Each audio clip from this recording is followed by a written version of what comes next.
Hello, I'm Dr. Kruan, and I'm going to talk to you about some of the common etiologies for cognitive impairment, focusing on Alzheimer's and related diseases. So, as we all know, cognitive symptoms are a very common presentation in a variety of clinics in medicine, and Alzheimer's disease and all of its neurodegenerative conditions. These become quite common diagnoses, particularly as folks are getting older. Part of the reason why I'm so excited about this field is the opportunity to do research, make breakthroughs in some of these devastating diseases.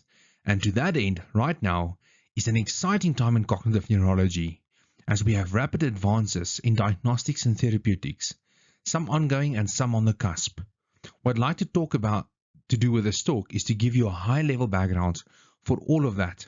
So all of us, as we're seeing patients with cognitive and behavioral symptoms in the clinic, have that background in mind, and we can use that as a foundation and apply it to patient care. I do want to start by reinforcing content, and that involves the differentiation and the relationship between syndromes and etiology. It is important any time that we're evaluating a patient with cognitive or behavioral symptoms to first try and define the syndrome. Do they have amnesia? Do they have minor neurocognitive disorder, or otherwise known as MCI? Do they have an executive cognitive dysfunction, but with predominant behavioral dysregulation phenotype? And the importance there is that when we define the syndrome, it helps guides us towards the underlying cause or the etiology.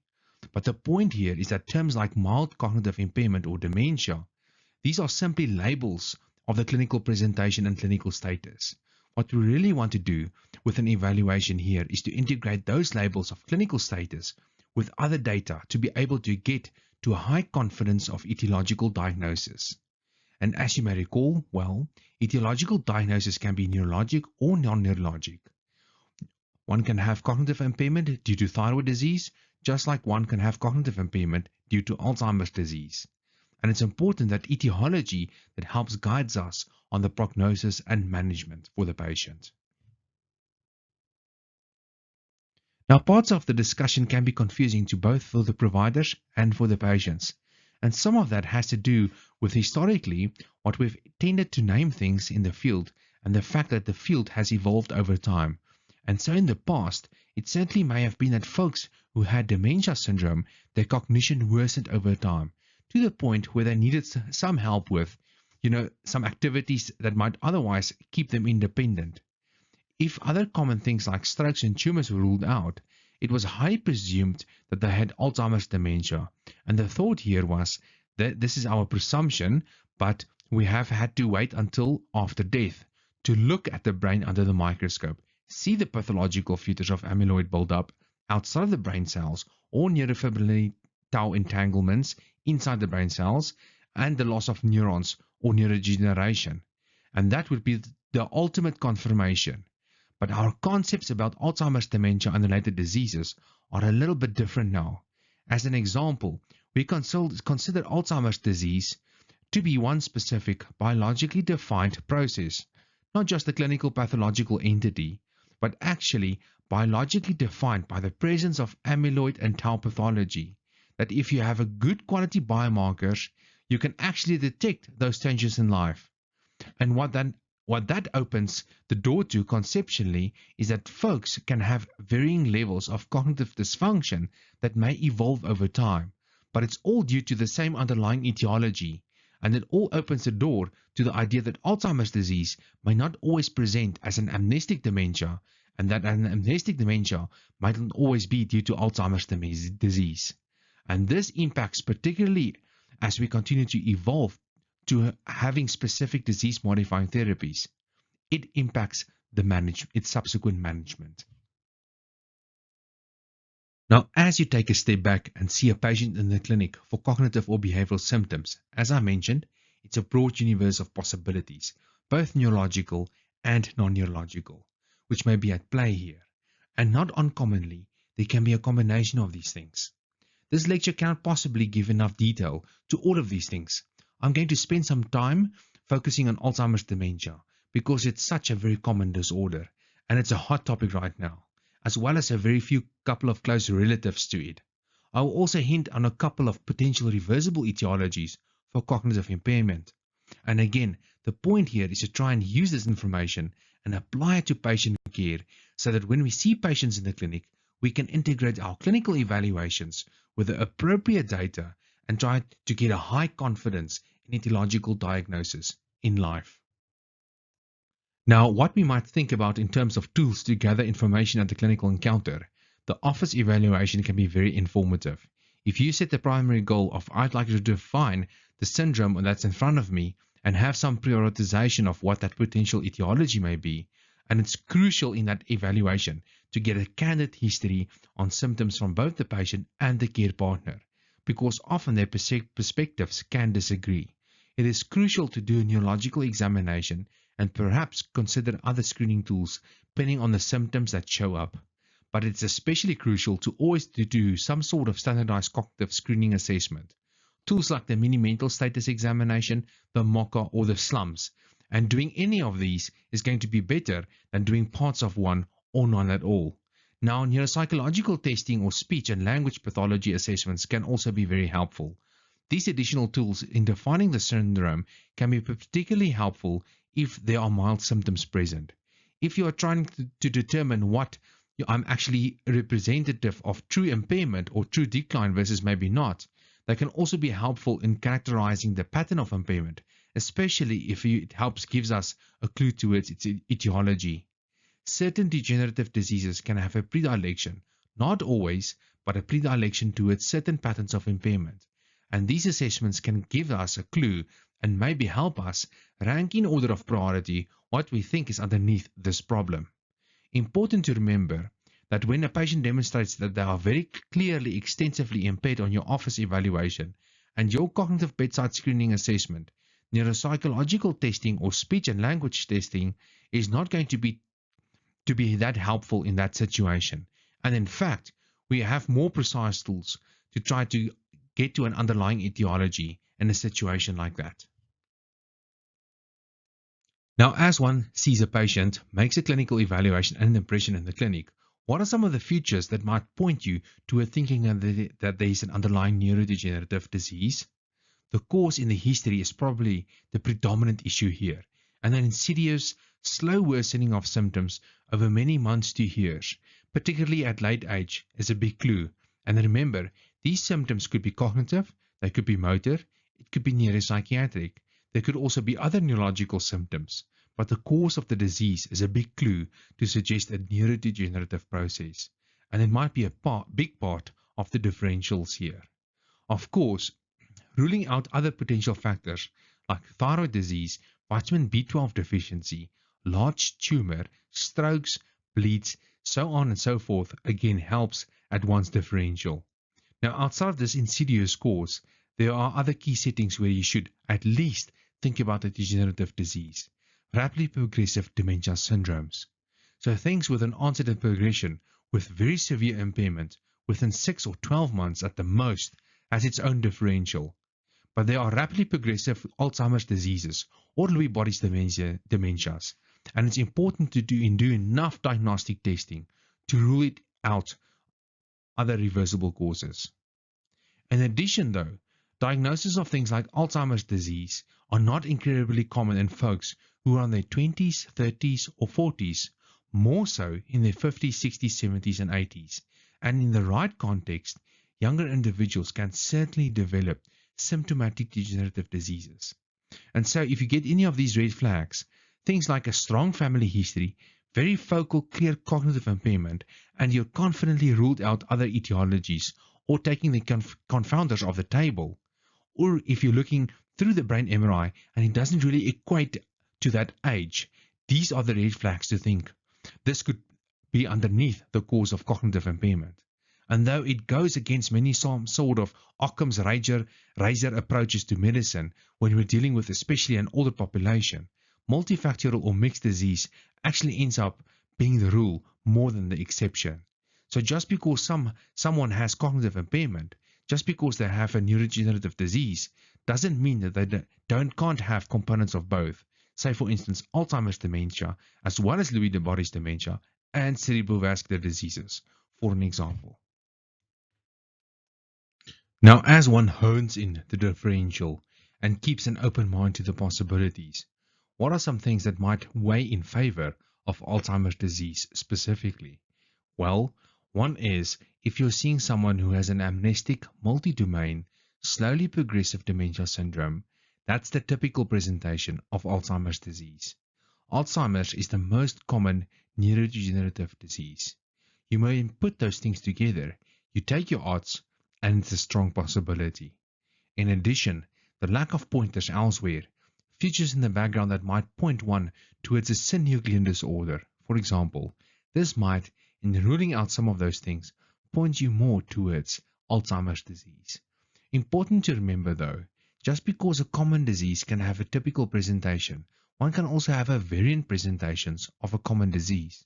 So Alzheimer's disease can have a number of atypical clinical syndromes, including a visual variant that can be called posterior cortical atrophy or Benson's disease, a dysexecutive Alzheimer's disease variant, a language variant, a motor variant, and even a behavioral syndrome that by all the features may strongly resemble BV-FTD or behavioral variant frontotemporal dementias.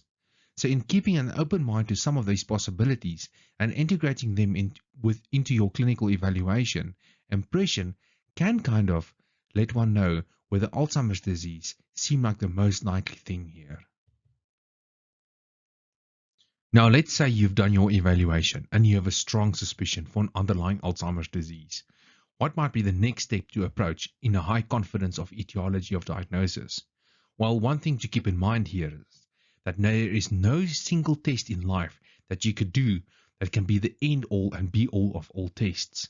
The diagnostic process in cognitive and behavioral neurology fundamentally involves integrating different pieces of information, and what tools you utilize can differ on a patient-specific basis.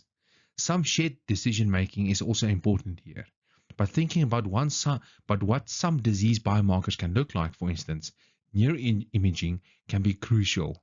So brain MRI gives us a good sense of the structure of the brain. And in Alzheimer's disease, you can certainly get atrophy or a loss of the caliber of tissues in certain regions. They can include parietal and temporal parts of the brain. In particular, hippocampal atrophy is seen. Though not always, it's seen with Alzheimer's disease.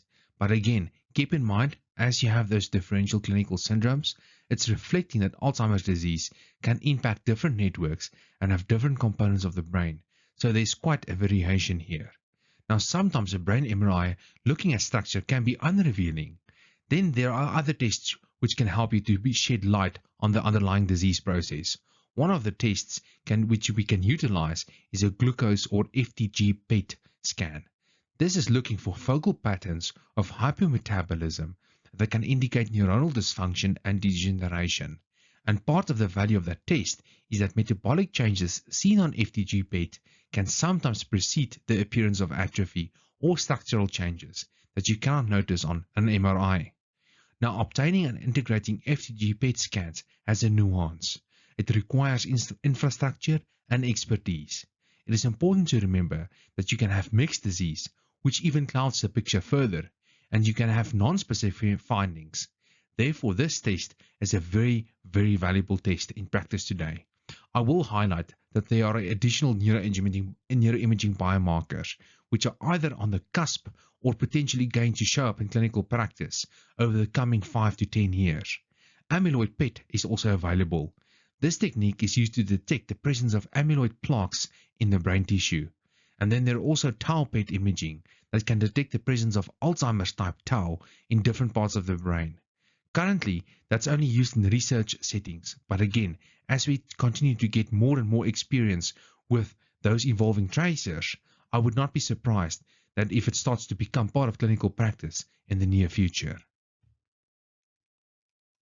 Taking some of this background and putting a visual onto it, so I mentioned MRI scans can be very helpful for structural changes that can point us toward Alzheimer's disease. On the top left scan here, this is an example of a normal MRI scan, and on the bottom here, we have an abnormal MRI scan. In this particular sequence, we have used some software to delineate the different areas of the brain, but I will highlight this region here, showing atrophy of the hippocampus, atrophy of the parietal as well as temporal regions, which is very typical for an Alzheimer's disease pattern. This here on the top is an example of a normal glucose PET scan, and on the bottom here is an example of a very typical Alzheimer's dementia glucose PET scan. These are surface maps of hypermetabolism patterns in different parts of the brain. The color scale here over here ranges from a normal to very mildly hypermetabolic to very severely hypermetabolic areas.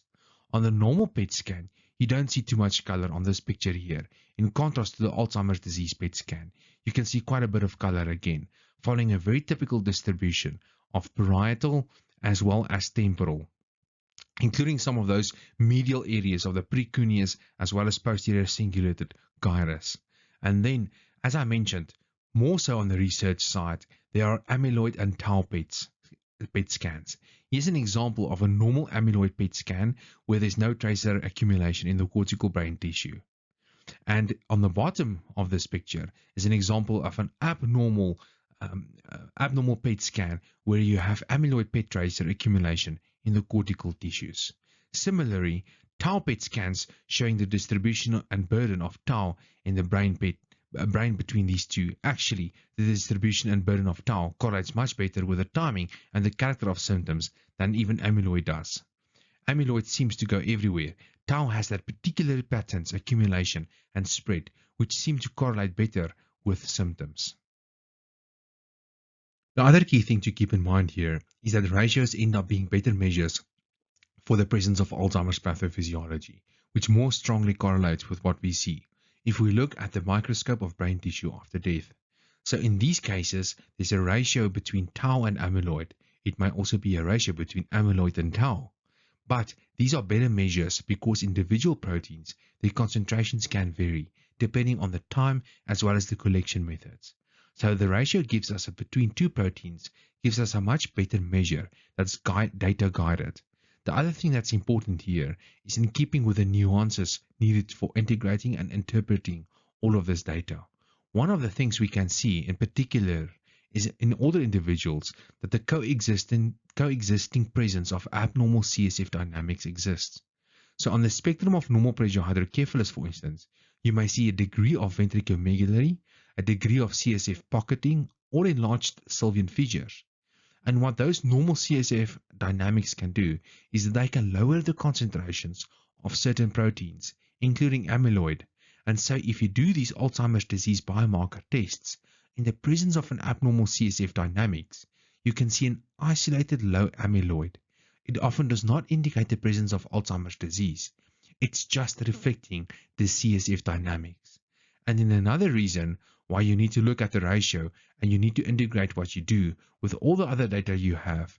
Now beyond spinal fluid, it's very exciting to many of us that on the horizon there are plasma biomarkers for Alzheimer's pathophysiology in rapid development. Currently again, these are used in the research setting primarily, but they, through many publications accumulating over recent years, are showing quite a lot of promise. And there's a high anticipation that with further research and development, some of these plasma biomarkers might help transition our field and help transform our ability to screen folks. It won't be the diagnostic test again, but to screen the patients and maybe triage others who needs further imaging or who needs further clinical evaluation and so on. Now, we don't currently have fluid or tissue biomarkers available clinically for other degenerative diseases, including frontotemporal degenerative diseases or Lewy body's dementia. But again, they are in rapid development. It's part of why many of us have to look out for the next 5 to 10 years. There could be a big transformation in this field in terms of multimodal data that we can gather on patients that will help us with the diagnosis and risk stratification. So what would these additional tools and data add to either the diagnosis, counseling, or management? But broadly, I want to highlight how valuable some of these disease biomarkers can be. The first reason for this value is that these, as I mentioned earlier, not every amnestic dementia syndrome is caused by Alzheimer's disease. On the bottom left here is an example of an 86-year-old woman who had a slowly progressive amnestic dementia, who has hippocampal atrophy on MRI. But the underlying pathology is not Alzheimer's disease. It's actually a TDP-43 related disease, a different proteinopathy. And in fact, when we look at folks who are clinically diagnosed as having probable Alzheimer's dementia, that's a very high correlate with what they actually are having underneath all of that, Alzheimer's disease. But it's not perfect. The positive predictive value are of about 85%. And what's indicating to you is that there are some cases of an amnestic dementia which looks like what we think Alzheimer's dementia should look like. But then it's due to something else. And that now becomes important as we are having advances in disease-modifying therapies. Because, for example, if you have a therapy that's targeting amyloid or therapy that's targeting Alzheimer's tau, and the individual doesn't have those underlying processes, your therapy is going to expose them to all of the side effects and none of the benefits. The other value of these disease biomarkers is that, as I mentioned earlier, co-pathology is the rule rather than the exception. And that's particularly true in older individuals. And so one can certainly have Lewy bodies dementia intermixed with Alzheimer's disease. And these can even split hemispheric type of patterns. And so all of this impacts the complexity of our cases. But it could also be very strongly impact on how we can prognosticate the future and how we manage things, particularly as we have continued advances in some of the therapies. So in Alzheimer's diseases, I mentioned you can have typical clinical presentations and also more variant clinical presentations. And what we see here is that these variant presentations really are just reflecting different patterns of large-scale brain network involvement. And if so, one has a very visual predominant presentation of Alzheimer's disease. The visual networks are more involved, particularly posteriorly, as we can see here on the slide. If one has more executive trouble, there's a frontal parietal working memory executive network that is involved. If one is having very focal language presentations of Alzheimer's disease, heavily left hemispheric parietal temporal areas are involved. And so imaging on the research side, married together with clinical practice, is helping our field to understand these diseases and their presentations better, and hopefully to target them better with subsequent treatment. Now, a common question from a patient is, why do things like Alzheimer's disease develop? And of course, the answer that is a bit still in progress, but almost certainly very complex. One thing that's crucial, or patients are often interested in, did something in my genes cause this? And yes, genetics has a big role to play in the susceptibility towards Alzheimer's disease. But one way to think about it is that it's kind of like making a pot of chili. There may be 20 to 25 different ingredients that go into that pot, and the equation for one individual may not be the same as the equation for another. And so when you remember that almost all cases of Alzheimer's disease don't have a single cause, including they don't have a single gene change that's being passed down. So that's important to keep in mind for counseling. Of course, there are cases that are familial and genetically transmitted, but that's not in any measure a large proportion of cases. The thought here is that more genes collaborate together and that multiple genes changes kind of intermix in that pot, along with some environmental factors to influence the risk up and down. And even though we are very aware of the ApoE4 allele in the development of Alzheimer's disease, again, that is not necessary or sufficient for the development of Alzheimer's disease. It may be one factor in things, but not something that is clinically tested for, at least at current present. Now, if one makes a diagnosis of Alzheimer's disease causing cognitive impairment, there are some principles to counseling. This is not an exhaustive list, but I will suggest that it's important to be candid about the diagnosis and to be appropriately balanced and cautious about the prognosis, in part because this disease, like other later diseases, is very heterogeneous. Symptoms can differ from person to person. Causes can differ from person to person. We want to continue to identify what factors might predict cause A versus cause B versus cause C. But the point being, there's not a formula to the diagnosis or the disease cause. The general expectation to it tends to be a slow worsening over time, and that, of course, is a decent guide to future cause. More so, it's important to let patients know that if there's any abrupt change, not over, months to years, but rather over a couple of days, maybe a week or 10 days, these things typically need medical evaluation because they're much more likely to be related to a new medicine that doesn't agree. Even dehydration, constipation, urinary tract infections, a flu, these sort of things that can predispose to a delirium should be ruled out. And it's important to do visits and follow-ups to make sure that the safety and supervision of the patients are addressed. This is a population of patients with cognitive difficulties. They are vulnerable. We want to try to keep them safe, try to support them, having a high quality of life as possible, and support their care partners, family and friends.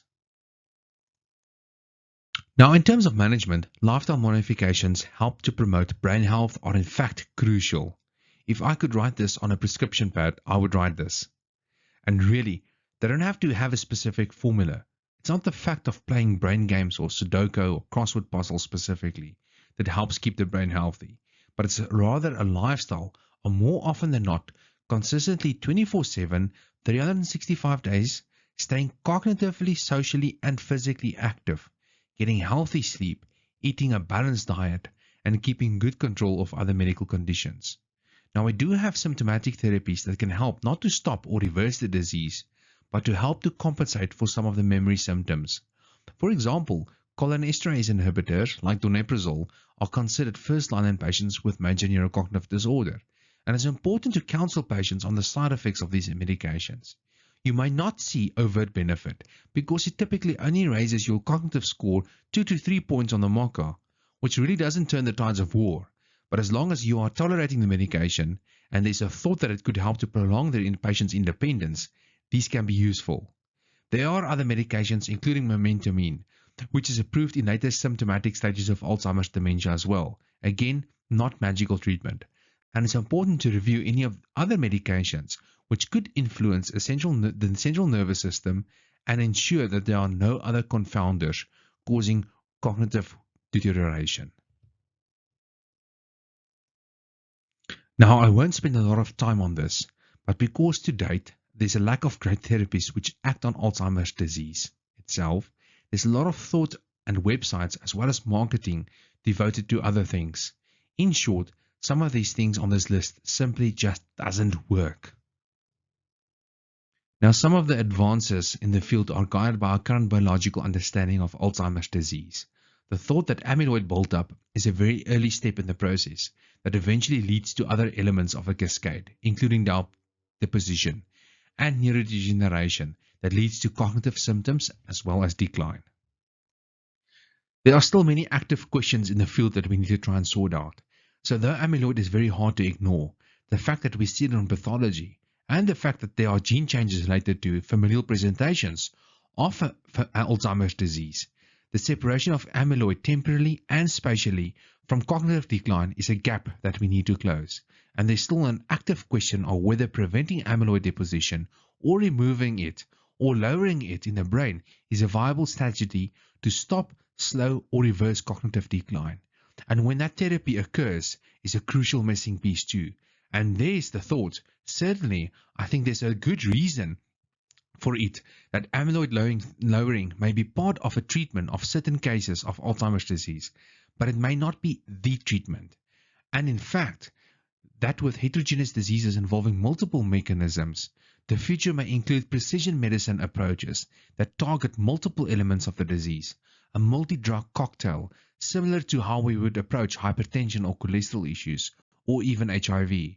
And as we continue to understand the heterogeneity of this disease, one would anticipate the more of those treatment opportunities may open up mechanistically. As many of us are aware in the news lately, there's been heavy coverage of Aducanumab, which is a monoclonal antibody designed to stimulate the immune system to clear amyloid. This has been proved recently by the FDA for potential use in mild cases of Alzheimer's disease.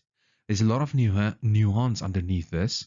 We're all trying to continue to digest the data from the clinical trials around this drug or related drugs, identify the right patients for treatment, the right safety monitoring that has to happen, and there's many steps yet in the process as this and similar therapies continue to progress. So what the phase 3 trials in the treatment for Aducanumab showed was that there was actually a statistical significance in the reduction of amyloid proteins in the brains of patients with Alzheimer's dementia. But clinically, it made no difference for the patients themselves. They all still had progression of disease, even though the amyloid burden was removed. So this is bringing us back to the drawing boards again.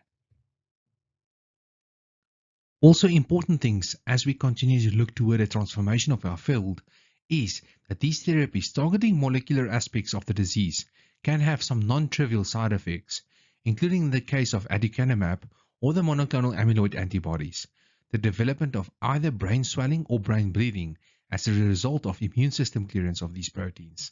And so, as we continue to see the development of these medications, safety monitoring and having the right process in having the best approaches to optimize these therapies will be absolutely crucial.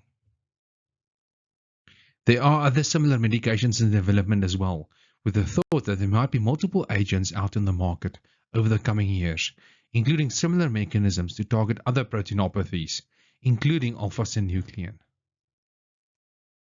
Now, I won't spend anywhere near this amount of time on a couple of other disorders, but I want to highlight two. Lewy body's disease is another element of this differential for someone with cognitive change. And in addition to cognitive impairment, there are some other core features of visual hallucinations, Parkinsonism, fluctuations of level of arousal, or sleep disturbances called REM sleep behavior disorder, where there is acting out of dreams, kicking, punching, screaming, yelling, as well as falling out of bed. And the presence of one of these two features along with cognitive impairment that's insidious ought to raise the possibility that there could be something like Lewy body's disease that's progressing in this person. And importantly, in Lewy body's disease, unlike in Alzheimer's disease, where sometimes you can see atrophy on the MRI, Lewy body's disease is often felt to be relatively pure neurochemically, and so the MRI can look fairly normal in these patients. So this is where the FTG PET can be very helpful. There's a feature on the FTG PET of many cases of Lewy body's dementia, where there's relative preservation of metabolism in the posterior cingulate as compared to the precuneus. So the posterior cingulate here is showing up bright and the precuneus is showing up down. This is referred to as the posterior cingulate sign or the posterior cingulate island sign. It's reflective of a relatively low Braak stage of pathology, so relatively low Alzheimer's involvement. In the key limbic networks, that's a feature that can help to differentiate Lewy body's disease from Alzheimer's disease when other things might be overlapping. So now I'll quickly look at the nuances of management of Lewy body's disease. Now in Lewy body's disease, first-line symptomatic therapies again exist now and can work sometimes quite briskly, including cholinesterase inhibitors for memory or level of arousal, even sometimes hallucinations, dopamine replacement for Parkinsonism, and then addressing other background coexisting features related to the synucleinopathy diseases. Important not to give typical antipsychotics to these patients. They can develop very severe paradoxical reactions.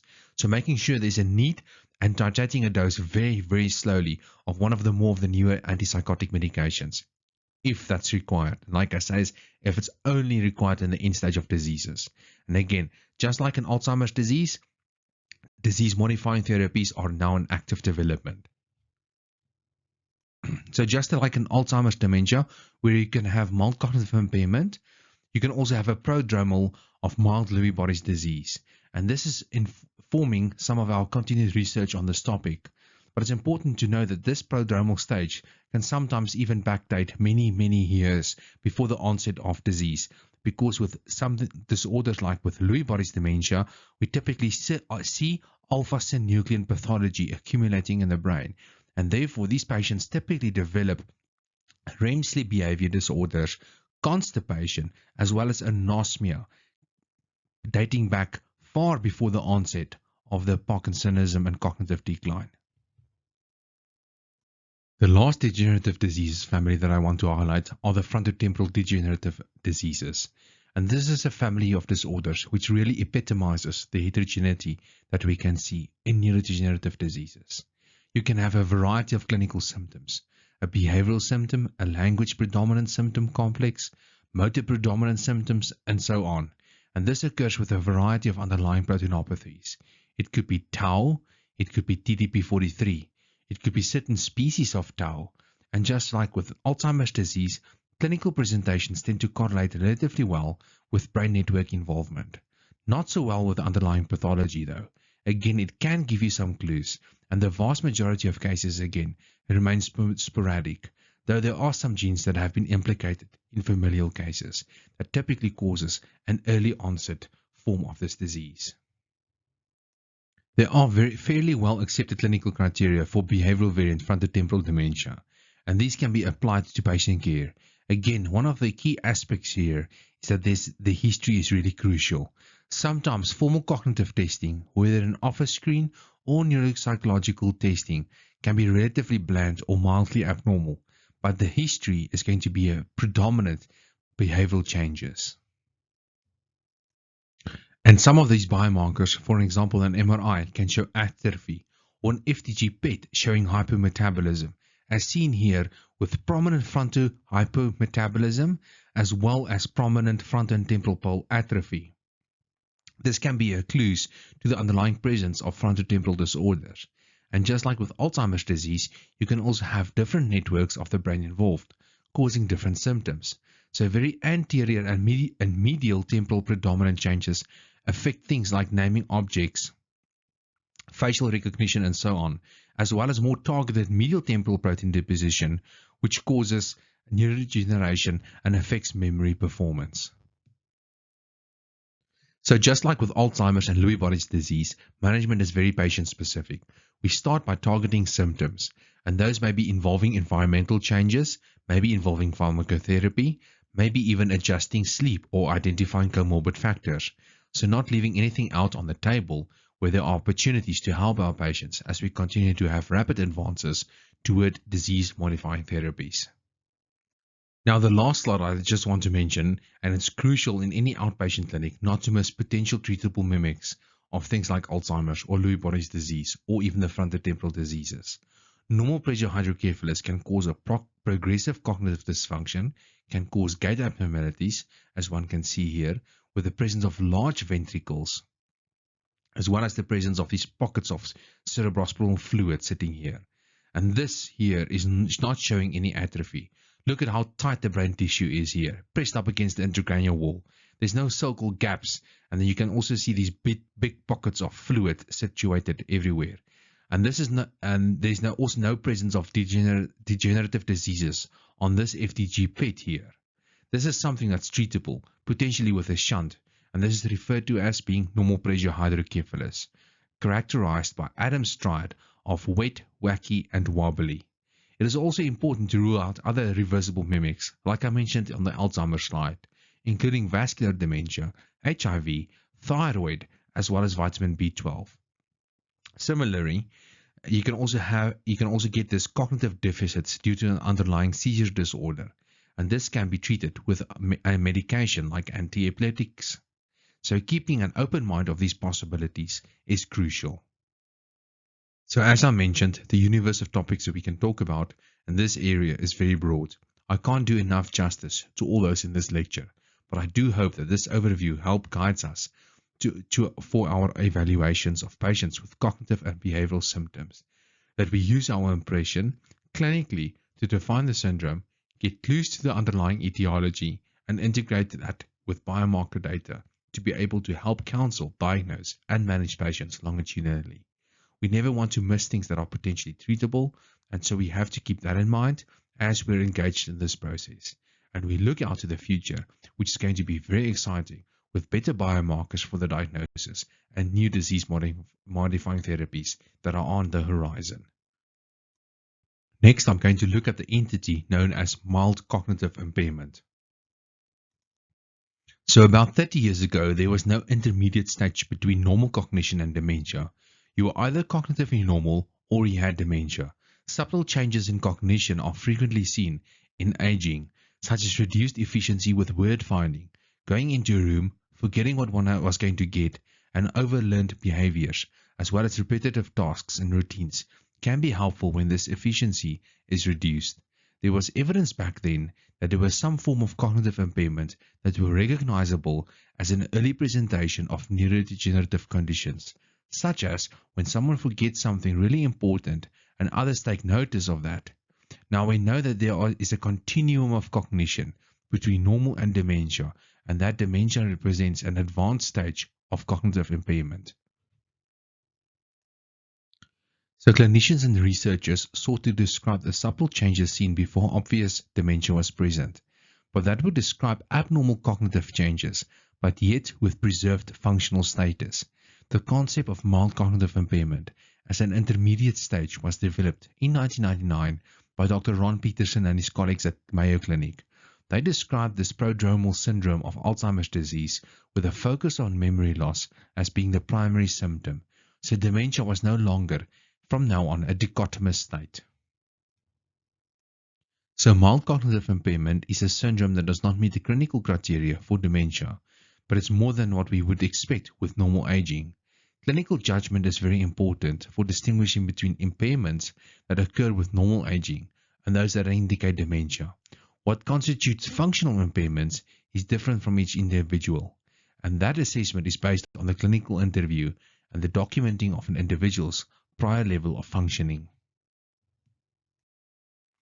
So when we assess a patient who has a cognitive complaint, and having an informant with the patient that knows about this cognitive complaint is very important, so that they can corroborate what the patient is saying. So we would like to look at changes that were not normal for that individual, but did not represent a dementia, but there was a definite decline from the patient's previous level of functioning. So in other words, a normal functional status, able to live independently.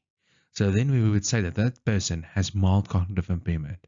And now we have several subtypes of mild cognitive impairment, and the criteria all include a measurable deficit in cognition in at least one cognitive domain, such as memory, executive functioning, visual spatial, or language, but still independence in daily life exists in these patients. It was only later recognized that mild cognitive impairment was heterogeneous in clinical presentation, etiology, prognosis, as well as prevalence. The construct was broadened to include other dementias in the prodromal stages. So mild cognitive impairment has memory impairment or not, and the question here is whether memory impairment is the most significant symptom. This would be described as amnestic MCI and is most often a precursor for Alzheimer's disease. Amnestic cognitive impairment is the most common subtype. So then we ask, is it memory impairment only? So in other words, is only one cognitive domain affected, and that's memory? If so, then we would call it amnestic mild cognitive impairment single domain, when only one cognitive domain is affected. If it's just not memory only, but memory plus one or more cognitive domains, we would call it multiple domain amnestic mild cognitive impairment. And this includes individuals with additional impairments and other cognitive domains that are mostly revealed when we do neuropsychological testing. The multiple domains are only slightly impaired, and these patients often end up progressing to meet Alzheimer's disease criteria. So if memory is not the most significant symptom and other cognitive domains are more affected, we would call it non-amnestic mild cognitive impairment.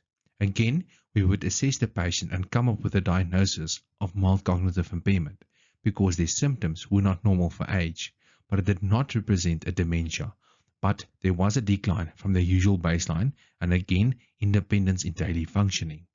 So amnestic single domain minor neurocognitive disorder means that one other cognitive domain other than memory is affected, such as language, visual spatial, or executive skills. Individuals with this subtype may progress to primary progressive aphasia or a frontotemporal dementia if reasoning and judgment is impaired, or even a vascular cognitive impairment if there are subsequently vascular risk factors present, or a dementia with Lewy bodies disease if there are visual spatial in functioning which is impaired.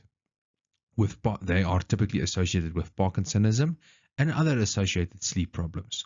Also, a progressive supranuclear palsy or even cortical basal syndrome may be present as a non-amnestic single-domain mild cognitive impairment group, whereas non-amnestic multiple domain mild cognitive impairment describes patients in whom memory is spared, but other multiple domains are affected.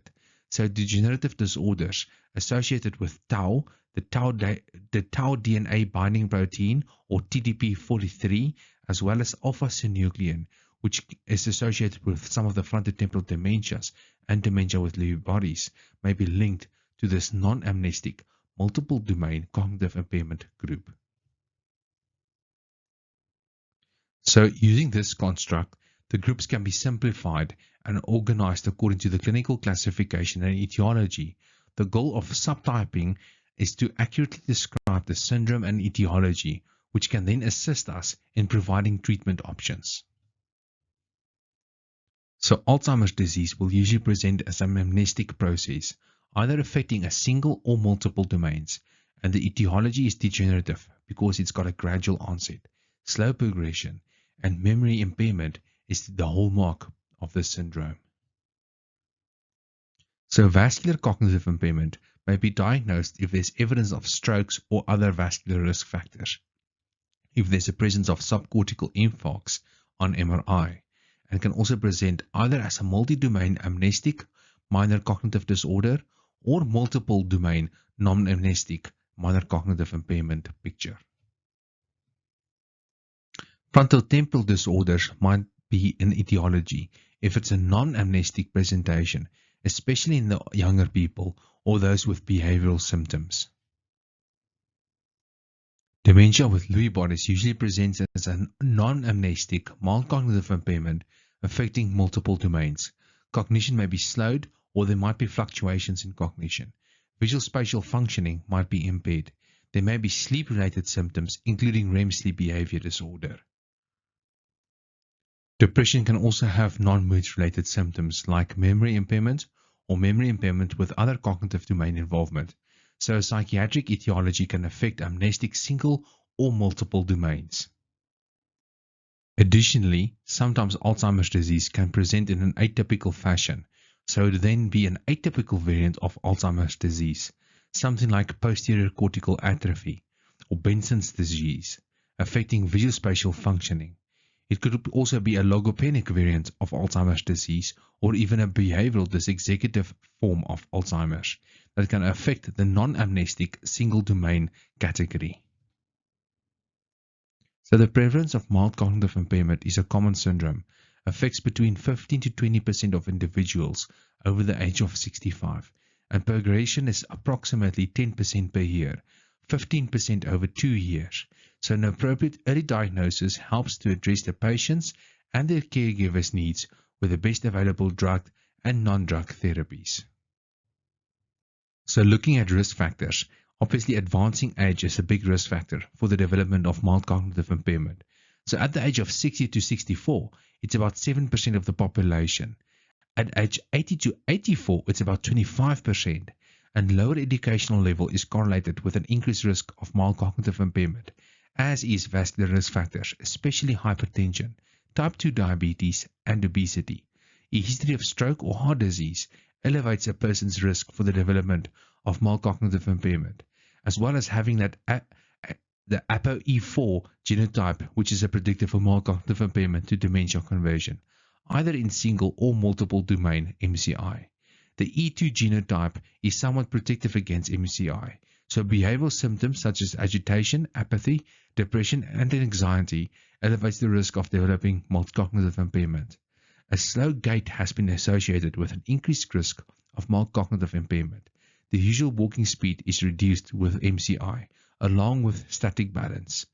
Researchers have used electronic gait analysis or wearable technology to estimate mild cognitive impairment related to changes in motor performance. Also, that olfactory dysfunction provides an increased risk of mild cognitive impairment, and it's more impaired in patients with Alzheimer's disease as well as in Parkinson's dementia than in those with mild cognitive impairment. The olfactory bulbs are one of the earliest affected brain regions in Alzheimer's disease. So symptoms of mild cognitive impairment most often is got associated with memory impairment. New patterns of forgetfulness, such as remembering appointments and dates, is common, and again, we're looking at changes from the patient's usual baseline. So having a spouse or close friend that can corroborate the history is essential. So we know that memory efficiency is reduced with age. Non-neurological effects can impact memory loss as well, symptoms such as sleep, pain, and mood symptoms. And again, having an informant is essential as the individual may lack insight into their difficulties. So looking at neuropsychiatric symptoms, depression is a common finding with MCI, ranging from 25 to 40% in different studies. And they may not be the usual depressive symptoms, but may be marked by irritability, agitation, and apathy, or an increase in anxiety. Depression may also be an early symptom of mild cognitive impairment, and it's an independent risk factor for mild cognitive impairment and progression to dementia. It is important to recognize mood and behavioral symptoms in the individuals with memory concerns for ongoing follow-up of mood and memory. So in the assessment for an individual with cognitive symptoms, we want to evaluate for reversible causes of cognitive impairment. And there, the goal is to assist the patients and families to understand the cause of their cognitive concerns and to educate the patients and family regarding mild cognitive impairment to plan for the future. So we always have to check B12 and thyroid functioning, as well as HIV and syphilis screen. And we want to address other medical issues based on the individual's history. So the interview process begins with an assessment of impairments of instrumental activities of daily living, evaluating medication compliance, the ability to complete finance independently, as well as the ability to drive well. These are the key indicators that distinguish mild cognitive impairment from a dementia. A cognitive assessment with one of those tools, such as the Falstein Mini-Mental State Exam or the Montreal Cognitive Assessment, is used, and then a physical exam to identify other causes of cognitive decline, such as normal pressure hydrocephalus, or other reversible causes that we can see with vitamin B12 deficiency, thyroid functioning tests, HIV, as well as syphilis. Reviewing the medication list is also very important, looking for those anticholinergic medications. Oxybutynin is a very common medication that older individuals might be taking. So many other older individuals might also be taking diphenhydramine or the opioid-like medications with high anticholinergic activity that might affect cognition. So some individuals might be taking benzodiazepines or other sedative hypnotics. It is important to ask about alcohol use or the use of recreational drugs. And then the older antidepressants can also be quite anticholinergics, and this would include nortriptyline or amitriptyline, and even the SSRIs like paroxetine and fluoxetine are quite anticholinergic as well. It is important to assess sleep. So if there's any evidence of REM sleep behavior disorders, it should be addressed. Is there any evidence of symptoms that could be due to an obstructive sleep apnea, or is there any insomnia present? And when taking a history, you should also include questions addressing all the different cognitive domains like memory, attention, executive dysfunctioning, such as with making decisions, and planning visual spatial questions, such as with driving and the ability to follow lines of print, and then language abilities, where there are word finding difficulties, even if does the individual have any subsequent paraphasias present. So neuropsychological testing is recommended if the office assessment is consistent with mild cognitive impairment. And neuropsychological testing might be helpful in detecting depression as well. The neuropsychological testing is important because it provides a comparison to normative data and a baseline for comparison in the future. So clinical judgment is essential for the diagnosis of mild cognitive impairment, as there are many other uniformly accepted criteria for the diagnosis of mild cognitive impairment using neuropsychological testing. Some reading skills, such as the Clinical Dementia Rating Scale or the Global Deterioration Scale, otherwise known as GBS, can be helpful and are not a substitute for the clinical diagnosis of mild cognitive impairment. Besides neuropsychological testing, neural imaging is an important tool where we usually use non-contrasted brain MRIs. We're looking for temporal lobe atrophy or white matter hyperintensities to indicate vascular diseases. An MRI is more sensitive than a CT scan for the assessing of focal atrophy, such as in the temporal lobe, and for identifying evidence of cerebrovascular disease, so that those individuals can receive more aggressive treatment of vascular risk factors. With the temporal lobe atrophy, your radiologist might even measure the hippocampal volumes, which, if they are small, increase the individual risk for progressing to dementia. And so clinical judgment is again very important. After the diagnosis, discussing brain health measures is important. A program called HABIT, which stands for Healthy Action to Benefit Independence and Thinking, exists. So it's a 10-day long program, 5 days a week for 2 weeks. It's both for the individual with mild cognitive impairment and their care partner. So they introduce a calendar system and other organizing tools. They provide supportive group therapy, brain fitness activities, meditation and yoga practice, as well as education on diet, sleep, and wellness. So if the HABIT program is not available, an individual can still learn new things with mild cognitive impairment. So utilizing a calendar type of system can be helpful. Reducing clutter in the environment, avoiding multitasking, and trying to focus attention on one thing at a time and to minimize distractions can also be helpful. Our brains love to learn new things. So I usually share with my patients to try something new. Maybe the individual doesn't like jigsaw puzzles or brain games, but any novel learning is good. So listening to different sort of music other than the norm or going to some sort of art or music performance can be advised. So with a diagnosis, if there's not clear evidence that a patient's performance on testing represents a decline from their previous level of functioning, mild cognitive impairment should not be diagnosed, even if the score meets mild cognitive impairment criteria. As far as educating family members and caregivers, we talk about controlling blood pressure, refraining from smoking, controlling diabetes, maintaining a healthy weight, exercising, which we recommend in a more aggressive form of fashion, which can release brain-derived neurotropic factor, really getting that heart rate up, not just strolling around the block. Managing stress is important, alcohol in moderation, and then safety measures, driving safety, providing oversight for medication, assessing decision-making ability, utilizing advanced derivatives, and the power of the attorney, and then assessing the caregiver for distress, and teaching about the importance of wellness and respite for the caregiver as well. Great, and that concludes the presentation. Thank you for your attention.